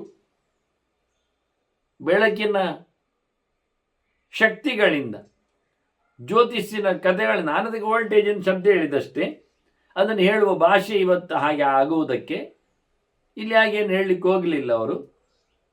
ಸರ್ವ ತೇಜೋಹರೈ ಪಂಚಭಿ ಶತೈ ಜ್ಯೋತಿಷಾಂ ಲಲಾಟೆ ಜ್ವಲದ್ಭಿಹಿ, ಎಲ್ಲರ ಸಾಮರ್ಥ್ಯವನ್ನು ಎಳ್ಕೊಳ್ತದ. ಅದು ಟ್ರಾನ್ಸ್ಫಾರ್ಮರ್ ಇದ್ದಾಗಿ, ಡಿಶ್ಯಾಂಟನೆ ಇದ್ದಾಗಿ ಎಳ್ಕೊಂಡು ಅವನು ಬಹಳ ಚೆನ್ನಾಗಿ ಸ್ವರ್ಗವನ್ನು ಕಾದ. ದೃಷ್ಟಮಂ ಪಾಲಯಂ ಬಭುವ. ಮತ್ತು ಸ್ವಲ್ಪ ಹೊತ್ತಿನಲ್ಲಿ ನಹುಷನಿಗೆ ಒಂದು ಯೋಚನೆ ಬಂತು, ಎಲ್ಲ ನಾನು ಇಂದ್ರ, ಹಾಗಾಗಿ ನನಗೆ ಇಂದ್ರಾಣಿ ಬೇಕು. ಶಚಿಯಲ್ಲಿದ್ದಾಳೆ ಅಂತ ನೋಡಿದ. ಕರೆದೇಳ್ತಾನೆ, ಸುಬಗೆ ಅಹಮಿಂದ್ರೋ ದೇವಾನಾಂ, ನಾನು ದೇವತೆಗಳ ಇಂದ್ರ ಅಲ್ವಾ? ಹೌದು. ಭಜಸ್ವಾಂ, ನೀನು ನನ್ನ ಬಳಿ ಬರಬೇಕಲ್ಲ ಅಂದ್ಬಿಟ್ಟ. ಅವಳಿಗೆ ಗಾಬರಿ ಆಯಿತು. ಅವಳು ಹೇಳ್ತಾಳೆ, ಪ್ರಕೃತಿಯ ತ್ವಂ ಧರ್ಮವತ್ಸಲ. ಅಯ್ಯ, ನೀನು ಸ್ವಾಭಾವಿಕವಾಗಿ ಧರ್ಮದ ಮೇಲೆ ಭಾರಿ ಪ್ರೀತಿ ಉಳ್ಳವ, ಧರ್ಮವನ್ನು ನೀನು ನಂಬುವವ, ನಡೆಸುವವ. ಮತ್ತೇನು, ನೀನು ಸೋಮವಂಶೋದ್ಭವಶ್ಚ, ನೀನು ದೊಡ್ಡ ವಿಷಯ. ಸೋಮನ ಚಂದ್ರನ ವಂಶದಲ್ಲಿ ಬಂದದ್ದಲ್ಲ, ಎಲ್ಲ ದೊಡ್ಡ ಜನರೇ. ಚಂದ್ರವಂಶದಲ್ಲಿ ಬಂದದ್ದು ಅಂದರೆ ಚಂದ್ರನನ್ನು ಹುಟ್ಟಿಸಿದವ ಅತ್ರಿ ಇದ್ದಾನೆ. ಅವನಿಗೆ 3 ಇಲ್ಲ, ಅತ್ರಿ ಅವ. ಅವನಿಗೆ ಕಾಮ ಇಲ್ಲ, ಕೋಪ ಇಲ್ಲ, ಲೋಭ ಇಲ್ಲ. ಇಂದ್ರನಿಗುಂಟು ನನಗಿಲ್ಲ ಅಂತ ಹೇಳಿಕೊಳ್ಳತಕ್ಕಂಥ ಎಲ್ಲ ಭರಾಟೆಯಲ್ಲಿ ನನಗೆ ಬಾ ಅಂತ ಹೇಳುವಂಥ ಲೋಭ ಇಲ್ಲ ಅವನಲ್ಲಿ. ಅವನಿಗೆ ಕಾಮನೇ ಇಲ್ಲ ಪರಸ್ತ್ರೀಯರ ಬಗ್ಗೆ ಎಲ್ಲ. ಅವನಿಗೆ ಸಿಟ್ಟೆಲ್ಲ ಬರುವುದಿಲ್ಲ. ಹಾಗಾಗಿ ಅತ್ರಿಯ ಮಗ ಸೋಮ, ಸೋಮನ ಮಗ ಪುರೂರವಸ್ಸು, ಚಂದ್ರ ಬುಧ, ಸೋಮನ ಮನಸ್ಸು ಬುಧ, ಸೋಮನ ಮಗ. ಬುಧನ ಮಗ ಪುರೂರವಸ್ಸು, ಪುರೂರವಸ್ಸಿನ ಮಗ ನಹುಷ, ಆಯುಸ್ಸಿನ ಮಗ ನಹುಷ. ನಹುಷನ ಮಗ ಮತ್ತೆ ಯಾತಿ ಮಗ ಯದು, ಮತ್ತೆ ಯದುವಿನ ಮಗ ಮತ್ತೆ ಕೃಷ್ಣ, ಅಲ್ಲಿ ವಂಶದಲ್ಲಿ ಬಂದವ ಯಾದವೇಂದ್ರ. ಹೀಗೆ ಚಂದ್ರವಂಶ ಭಾರಿ ದೊಡ್ಡ ವಿಷಯ. ಅಲ್ಲಿ ಮತ್ತೆ ಚಂದ್ರವಂಶದಲ್ಲಿ ಪರಶುರಾಮನ ಬರುವುದು, ಆಯುಸ್ಸಿನ ತಮ್ಮಂದಿರಲ್ಲಿ. ಆಯುಸ್ಸಿನಲ್ಲಿ ನಹುಷ ಬಂದಾಯ್ತಲ್ಲ, ಯಾತಿ ಬಂದ ಅಂತ. ಇನ್ನೊಂದು ಕವಲ್ ಶುತಾಯು ಸತ್ಯಾಯು ರಯ ವಿಜಯ ಜಯ ಅಂತ ಇನ್ನು ವಿಜಯನ ಪರಂಪರೆಯಲ್ಲಿ ಬರ್ತಾನವ. ಅದು ಬಹಳ ದೊಡ್ಡ ಮಟ್ಟಿನ ಚಂದ್ರವಂಶ ಅಂದರೆ ಕಮ್ಮಿ ಅಲ್ಲ. ಸೂರ್ಯವಂಶದಾಗಿ ಚಂದ್ರವಂಶ, ಮೆರೆದ ವಂಶ. ಅಂಥವರಲ್ಲಿ ಇಂಥವನು ಅಂತ ಹೇಳಿಕೊಂಡು ಧರ್ಮ ಇಲ್ಲದವ ಅಂತ ಹೇಳುವುದು ಚಂದ ಕಾಣುವುದಿಲ್ಲ. ನೀನು ಧಾರ್ಮಿಕನಿದ್ದಿ, ಮನುಷ್ಯ ಧರ್ಮವನ್ನು, ಸಮಾಜ ಧರ್ಮವನ್ನು, ವ್ಯಕ್ತಿ ಧರ್ಮವನ್ನು, ಸ್ತ್ರೀ ಧರ್ಮವನ್ನು, ರಾಜಧರ್ಮವನ್ನು ಎಲ್ಲ ನೀನು ತಿಳಿದವ, ನಡೆಸಿಕೊಡುವವ ನೀನು. ಇಷ್ಟಾಗಿ ದೇವರ ಧರ್ಮವನ್ನು ಮಾಡುವವ. ಹಾಗಾಗಿ ನಾರ್ಹಸಿ ಪರಪತ್ನಿ ದರ್ಶನಂ ಕರ್ತುಂ ಅಂತ ಸ್ನೇಹ ಹೇಳಿಬಿಟ್ಟು, ಇನ್ನೊಬ್ಬರ ಮಡದಿಯನ್ನು ಮುಟ್ಟುವುದರಲ್ಲಿ ಅರ್ಥ ಇಲ್ಲ ಅಂದ್ಬಿಟ್ಟು. ಪರನಾರಿಯಲ್ಲ, ಪರಪತ್ನಿ, ಇನ್ನೊಬ್ಬರ ಹೆಂಡತಿ, ಅವರ ನೀನು ಕರಿಬಾರದು. ರಾವಣ ಹಾಗೆ ಮಾಡಿದ್ದಲ್ಲ, ರಾಮನ ಹೆಂಡತಿಯನ್ನು ಕದ್ದೊಯ್ದದಲ್ಲ, ಸಿಕ್ಕಿಬಿದ್ದ. ಇನ್ನೊಬ್ಬರ ಹೆಂಡತಿಯನ್ನು ಹುಡುಕುವಂತಿಲ್ಲ, ಹಾಳು ಮಾಡುವಂತಿಲ್ಲ. ಆಗ ನಹುಷ ಹೇಳ್ತಾನೆ, ಅಲ್ಲಯ್ಯ, ನಾನು ಇಂದ್ರ ಅಲ್ಲವ, ಅಹಂ ಇಂದ್ರಸ್ಯ ರಾಜ್ಯರತ್ನ ಹರಹ. ನಾನಿವತ್ತು ಇಂದ್ರನ ರಾಜ್ಯದ ಎಲ್ಲ ಭೋಗಗಳನ್ನು ಪಡಿತಾ ಇಲ್ಲವ. ರಾಜ್ಯದಲ್ಲಿರತಕ್ಕ ಎಲ್ಲ ರತ್ನಗಳಿಗೆ, ರತನ ಅಂದರೆ ಆನಂದವನ್ನು ಕೊಡುವ ಸಂಗತಿಗಳಿಗೆ, ರತಿನ್ನಯತಿ ಅಂತ ಖುಷಿಯನ್ನು ಕೊಡುವ ಸಂಗತಿಗಳಿಗೆಲ್ಲ ಇವತ್ತು ನಾನು ಇಂದ್ರನ ಸ್ಥಾನದಲ್ಲಿ ಕೂತು ಬಿಟ್ಟಿದ್ದೇನೆ. ಇಂದ್ರನ ರಾಜ್ಯದಲ್ಲಿ ಇರುವ ಆನಂದ ಕೊಡುವ ಸಂಗತಿಗಳೆಲ್ಲ ನನಗೆ. ರತ್ನ ಅಂದರೆ ಅದು. ನೀನೊಂದು ರತ್ನ, ಸ್ತ್ರೀ ರತ್ನ ಅಷ್ಟೇ. ನೀನು ಆನಂದವನ್ನು ಕೊಡುವವಳು ರಾಜ್ಯದ ರತ್ನದಲ್ಲಿ ಎಲ್ಲ ರತ್ನವನ್ನು ನಾನು ಅನುಭವಿಸುತ್ತಿರುವಾಗ ನಾತ್ರ ಧರ್ಮ ತ್ವಮಿಂದ್ರೋಪಭುಕ್ತ. ನೀನು ಇಂದ್ರನ ರತ್ನವೇ, ಇಂದ್ರ ರಾಜ್ಯದ ರತ್ನವೇ ನೀನು. ಹಾಗಾಗಿ ನಾನು ಅಧರ್ಮ ಮಾಡ್ತಾ ಇಲ್ಲ. ನೀನು ಧರ್ಮವತ್ಸಲ ಹೇಳಿದ, ನಾನು ಧರ್ಮನೇ ಮಾಡ್ತಾ ಇರೋದು. ಧರ್ಮ ಪ್ರಕಾರದಲ್ಲಿ ರಾಜ್ಯದಲ್ಲಿರತಕ್ಕ ಎಲ್ಲ ರತ್ನಗಳನ್ನು ನಾನು ಅನುಭವಿಸಿಕೊಳ್ತಾ ಇದ್ದೇನೆ. ನೀನು ರಾಜ್ಯದ ರತ್ನ ಅಂದರೆ ಪ್ರಣಿತಿಗಳು, ರಾಜ್ಯಗಳು ಅಂದಾಗ ಒಂದು ಲೆಕ್ಕಾಚಾರ ಮಾಡಲಿಕ್ಕೆ ಇರ್ತದೆ. ಅದರಲ್ಲಿ ರಾಜನಿಗೆ ಎಷ್ಟೆಲ್ಲ ಸೊತ್ತುಗಳಿರ್ತವೆ ಎನ್ನುವುದನ್ನು ಅಷ್ಟಾಂಗ ವೈಭವವನ್ನು ಉಲ್ಲೇಖ ಮಾಡ್ತಾರೆ. ಎರಡೆರಡು ಪ್ರಕಾರದಲ್ಲಿ, ಹೊರಗಿನ ಒಳಗಿನ ಅಂತ, ಜೀವ ಅಜೀವ ಅಂತ ಹೇಳಿಕೊಂಡೆ ಅಲ್ಲ. ಹಾಗಾಗಿ ಕೋಟೆ, ಕೊತ್ತಳ, ಆಯುಧ ಇವನ್ನೆಲ್ಲ ಹೊರಗಿನಿಂದ ಲೆಕ್ಕ ಮಾಡಲಿಕ್ಕೆ, ಅರಮನೆ ಇವೆಲ್ಲ. ಒಳಗಿನಿಂದ ಲೆಕ್ಕ ಮಾಡುವಾಗ ಹೆಂಡತಿ, ಮಂತ್ರಿ, ರಾಜಪುತ್ರ, ಯಾರು ಸೇನಾಪತಿ, ಪುರೋಹಿತ ಇವರ ಲೆಕ್ಕ ಮಾಡಲಿಕ್ಕೆ ಉಂಟು. ರಾಜನಿಗೆ ಒಳಗಿನಿಂದ ಸಹಾಯಕರಾಗಿರತಕ್ಕ ಮಂದಿಗಳು ಅಂದಾಗ ಮನುಷ್ಯರೆಲ್ಲ ಬರ್ತಾರೆ. ಆಗ ಮಂತ್ರಿ ಬಂದಾಗೆ ಹೊರಗಿನಿಂದ ಕೆಲಸ ಮಾಡುವವ ಬರ್ತಾನೆ, ಅಂಗರಕ್ಷಕ ಸೇರ್ತಾನೆ, ಇವರನ್ನೆಲ್ಲ ಗಮನಿಸಬೇಕಾದವ. ಹಾಗೆ ಹೆಂಡತಿಯು ಸೇರ್ತಾಳೆ. ರಾಣಿ ಮಾಸದಲ್ಲಿ ಹೆಂಡತಿಯರು ಸಹ, ಮಕ್ಕಳು ಸೇರ್ತಾರೆ ಲೆಕ್ಕದಲ್ಲಿ.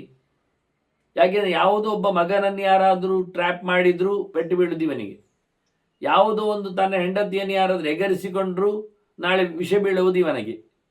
ಯಾವುದೋ ಯಾವನೋ ಒಬ್ಬ ಪುರೋಹಿತನನ್ನು ತಲೆಹಾಳು ಮಾಡಿಯೋ ಆಹುತಿ ಕೊಡುವಾಗ ತಪ್ಪು ಮಾಡೋದು ಇವನಿಗೆ. ಆದರೆ ಇವನ ಪುರೋಹಿತ ಆಗಲಿ, ವೈದ್ಯ ಆಗಲಿ, ಅಡುಗೆಯವಾಗಲಿ, ಮಂತ್ರಿ ಆಗಲಿ, ಇವರೆಲ್ಲರನ್ನು ಗಮನಿಸಬೇಕು. ಎಷ್ಟು ಗೋಜಿ ನೋಡಿ ರಾಜನಿಗೆ. ಒಳಗಿಂದ ಹೊರಗಿಂದ ಅವನ ಖಾಸ ವ್ಯಕ್ತಿಗಳನ್ನೆಲ್ಲ ಅಂಗರಕ್ಷಕನೇ ಕೆಲವೊಮ್ಮೆ ಸಾಯಿಸ್ತಾನೆ. ಇದನ್ನೆಲ್ಲ ಚಾಣಕ್ಯ ಭಾರಿ ದೊಡ್ಡ ಮಟ್ಟಿನ ಇತಿಹಾಸವನ್ನು ಗುರುತಿಸಿ ಹೇಳುತ್ತಾನೆ ತನ್ನ ಅರ್ಥಶಾಸ್ತ್ರದಲ್ಲಿ. ಯಾವ ಯಾವ ರಾಜ ಯಾವ ಯಾವ ಉಪಟಳದಿಂದ ಹೇಗೆ ಸತ್ತ ಅಂತ. ಹಾಗಾಗಿ ರಾಜಪುತ್ರನನ್ನು, ರಾಣಿಯನ್ನು, ರಾಜವೈದ್ಯನನ್ನು, ರಾಜಪುರೋಹಿತನನ್ನು, ರಾಜನ ಮಂತ್ರಿಯನ್ನು, ಅಂಗರಕ್ಷಕನನ್ನು, ಅಡುಗೆಯವನನ್ನು ಎಲ್ಲರನ್ನು ರಾಜ ಹೇಗೆ ನೋಡ್ಕೊಳ್ಬೇಕು, ಆಯ್ಕೆ ಮಾಡಿಕೊಳ್ಬೇಕು, ಗಮನಿಸಬೇಕು ಅಂತ. ಹಾಗಾಗಿ ನಾನೀಗ ಅವರೆಲ್ಲರೂ ಸಹ ನನಗೆ ರತ್ನರು, ಅವರನ್ನೆಲ್ಲರನ್ನು ಸಹ ನಾನು ಉಪಯೋಗಿಸ್ತಾ ಇದ್ದೇನೆ. ಹಾಗಾಗಿ ನೀನು ಬರಬೇಕು, ನನ್ನದು ತಪ್ಪಿಲ್ಲ ಅಂತ ಹೇಳಿಬಿಟ್ಟ. ಹಾಗೆ ಇವಳು ಹೇಳ್ತಾಳೆ, ನನ್ನದೊಂದು ವೃತ ಉಂಟಲ್ಲ ಮಾರಾಯ, ಮಮ ಕಿಂಚಿತ್ ವ್ರತಂ, ಅದು ಅಪರ್ಯವಸಿತಂ, ಮುಗಿಲಿಲ್ಲ, ನಾನು ವ್ರತದಲ್ಲಿದ್ದೇನೆ ಈಗ. ತಸ್ಯ ಅವವೃತೆ ತ್ವಾಮುಪಗಮಿಷ್ಯಾಮಿ, ಅದು ಕೊನೆಯಾದಾಗ ನಿನ್ನಲ್ಲಿ ಬರ್ತೇನೆ ನಾನು. ಸ್ವಲ್ಪ ಸಮಯದಲ್ಲಿ ಕೈಚಿದೇವ ಹೋಬಿ, ಕೆಲವು ದಿನಗಳೆಲ್ಲ ಅದು ಮುಗೀತದೆ, ಬರ್ತೇನೆ ಅಂತ ಹೇಳಿ ಆಯಿತು ಅಂದ. ಹೇಗೆ ಬರ್ತಾಳೆ ಹೇಳಿದ್ದಾಳಲ್ಲ, ಒಪ್ಪಿದ ಇವ, ಸುಮ್ಮನಾದ.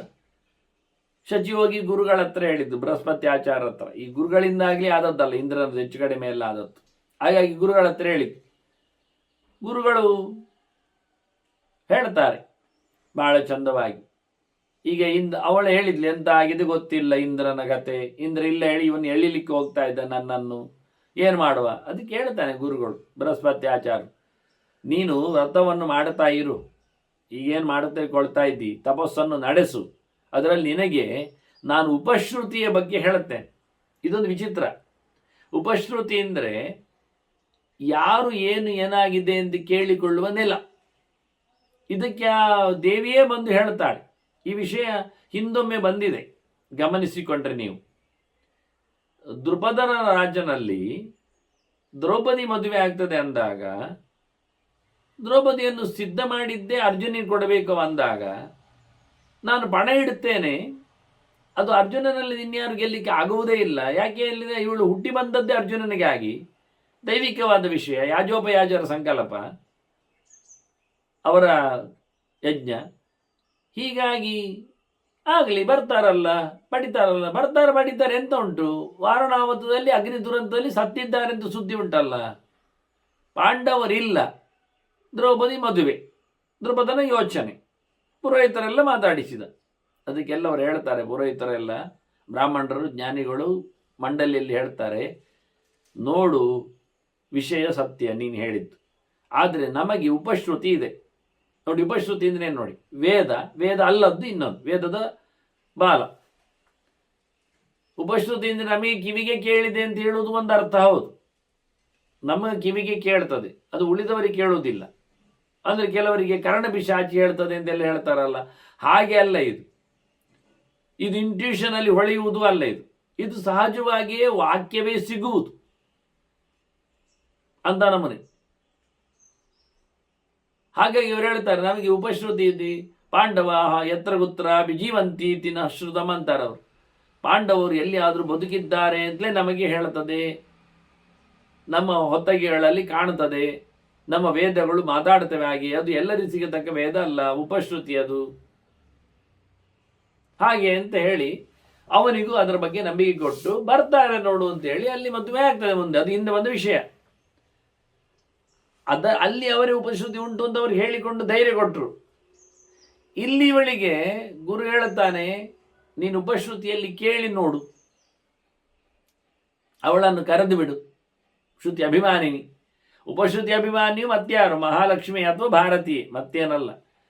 ಮಹಾಶ್ರುತಿ ಅಭಿಮಾನಿನಿ ಮಹಾಲಕ್ಷ್ಮಿ ಆದರೆ ಉಪಶ್ರುತಿ ಅಭಿಮಾನಿನಿ ಮಹಾಸರಸ್ವತಿ. ನಮಗೆ ಬರ್ತಾರೆ ಅವರು, ಯಾರಾದರೂ ಇಬ್ಬರಾದರೂ ಶಚಿಗಿಂತ ಮೇಲೆ ಅವರು.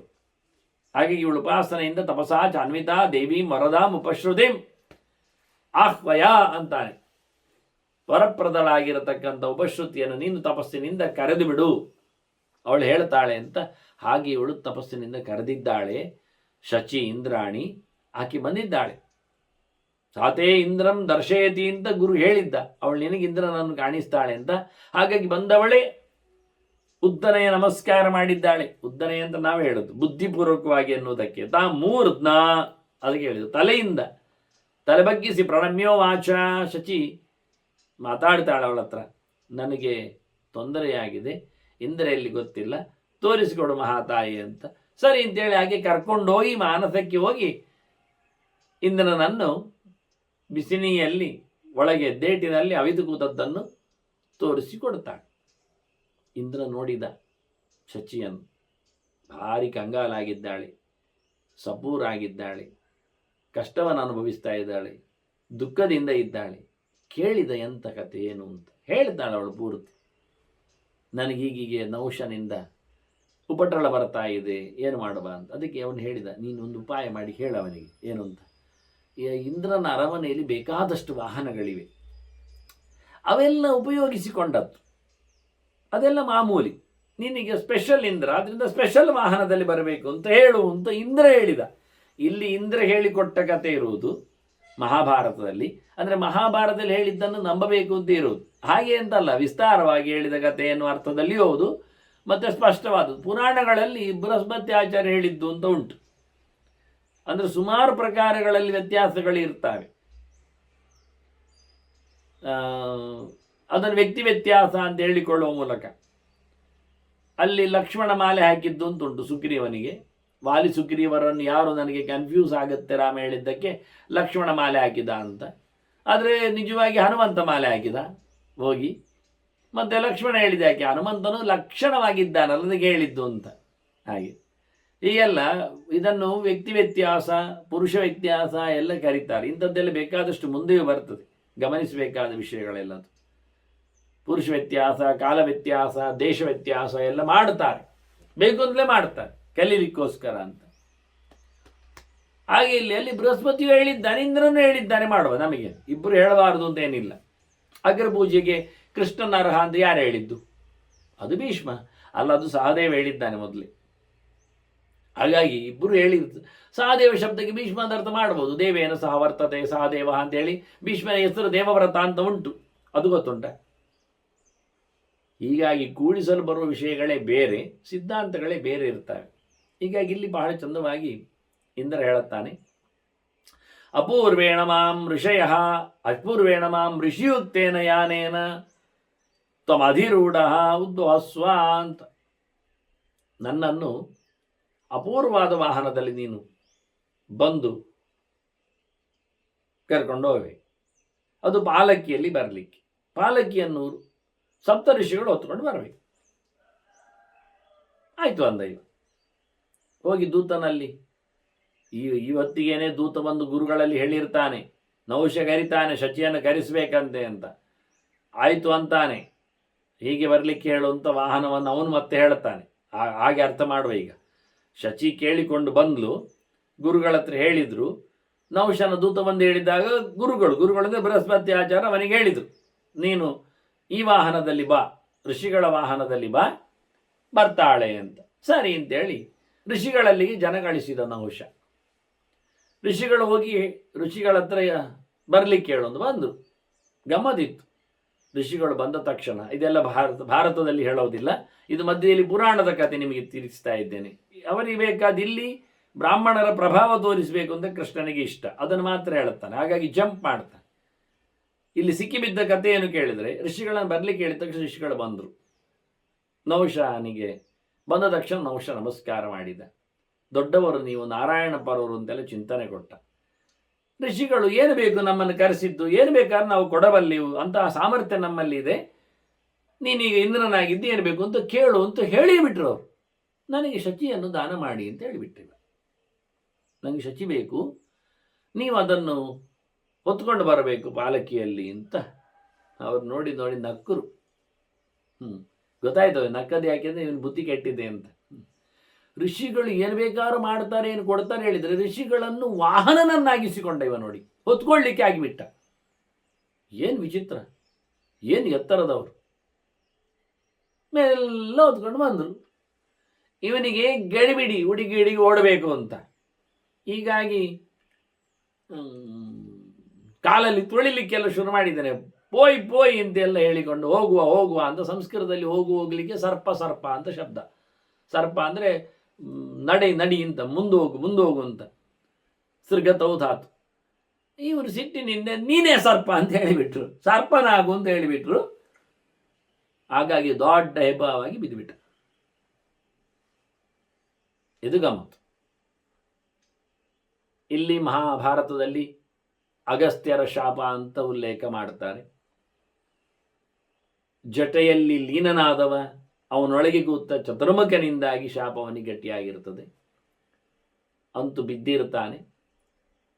ಋಷಿಗಳು ದೇವತೆಗಳು ಎಲ್ಲ ಸೇರಿ ನಾರಾಯಣನಲ್ಲಿ ಕೇಳ್ತಾರೆ, ಇಂದ್ರನಿಗೆ ಇನ್ನೇನು ಮಾಡುವ ಅಂತ. ಇಂದ್ರನಿಗೆ ಅಲ್ಲಿ ಅವನೊಂದು ಇನ್ನು ಉಪಟಳ ಇಲ್ಲ, ಇನ್ನು ನಮಗೆ ಇಂದ್ರ ಮತ್ತೆ ಬೇಕೀಗ. ಸರಿ, ಇಂದ್ರನನ್ನು ಅಶ್ವಮೇಧಂ ಯಜ್ಞಂ ವೈಷ್ಣವಂ ಶಕ್ರೋಭಿಯಜತಾಂ ಅಂತ ಕೃಷ್ಣ ಹೇಳುತ್ತಾನೆ, ನಾರಾಯಣ ಹೇಳುತ್ತಾನೆ. ವೈಷ್ಣವ ಯಾಗ ಮಾಡಲಿ, ಅಶ್ವಮೇಧ ಯಾಗ ಮಾಡಲಿ ಅಂತ. ಹಾಗಾಗಿ ಚಂದವಾದ ಅಶ್ವಮೇಧ ಯಾಗವನ್ನು ಮಾಡಿದ ಬಳಿಕ ಮಾಡಲಿಕ್ಕೆ ಹೇಳಿದ್ದು ಹೋಗಿ ಶಚಿ ಕರೀತಾಳೆ ಮತ್ತೆ ಪುನಃ ಮಾನಸದಲ್ಲಿ ಹೋಗಿ ಇಂದ್ರನನ್ನು ಬಾ ಅಂತೇಳಿ. ಸರಸ್ವತಿ ನದಿಯಲ್ಲಿ ಗುರುಗಳ ನೇತೃತ್ವದಲ್ಲಿ ಯಜ್ಞ ನಡೆದಿದೆ. ಇಂದ್ರ ಋಷಿಗಳಿಂದ ಸಂಪನ್ನ ಸ್ತೂಯಮಾನನಾಗಿ, ಋಷಿಭಿ ಸ್ತೂಯಮಾನ ತ್ರಿವಿಷ್ಟಮಸ್ತೋ ನಿಷ್ಕಲ್ಮಶೋ ಬಭೂವ. ಅದೊಂದು ವಿಶೇಷ. ಋಷಿಗಳು ಸ್ತೋತ್ರ ಮಾಡಿದರೆ ಸನ್ನಿಧಾನ ವೃದ್ಧಿ ಆಗ್ತದೆ. ಅವರು ಸ್ತೋತ್ರ ಮಾಡೋದು ವ್ಯಕ್ತಿಯನ್ನಲ್ಲ, ಶಕ್ತಿಯನ್ನು. ಹಾಗಾಗಿ ಶಕ್ತಿ ಉದ್ಭೋಧ ಆಗುತ್ತೆ. ಎಲ್ಲ ಋಷಿಗಳು ಇಂದ್ರನನ್ನು ಬಹಳ ಚೆನ್ನಾಗಿ ವೃತ್ರಾಸುರನ ಸಂಹಾರದೊಂದಿಗೆ ಲೋಕಕ್ಷೇಮ ಮಾಡಿದ ಮಹೇಂದ್ರ ಅಂತ ಹೇಳಿದರು. ಭಗವಂತನ ದೊಡ್ಡ ಸನ್ನಿಧಾನ. ಅದೆಂಥದ್ದು? ಭಗವಂತನ ಶಕ್ತಿಯಿಂದ ವಜ್ರಾಯುಧದಿಂದ ಸಂಹಾರ ಮಾಡಿದ್ದು ಲೋಕಕ್ಷೇಮ ಅಂದಾಗ ಪರಿಪೂರ್ಣವಾದ ಶಕ್ತಿಯಿಂದ ಇಂದ್ರ ಮೆರೆದ. ಮುಂದೆ ಅವನದ್ದು ಬ್ರಹ್ಮಹತ್ಯೆಯ ಕತೆ ಉಂಟು. ಅದರ ಬಗ್ಗೆ ಮತ್ತೆ ಸೇರಿದಾಗ ಚಿಂತನೆ ಮಾಡುವ ವಂದನೆಗಳೊಂದಿಗೆ ಶ್ರೀಕೃಷ್ಣ ಅರ್ಪಣಿಸು. ನಾರಾಯಣ ನಾರಾಯಣ ನಾರಾಯಣ.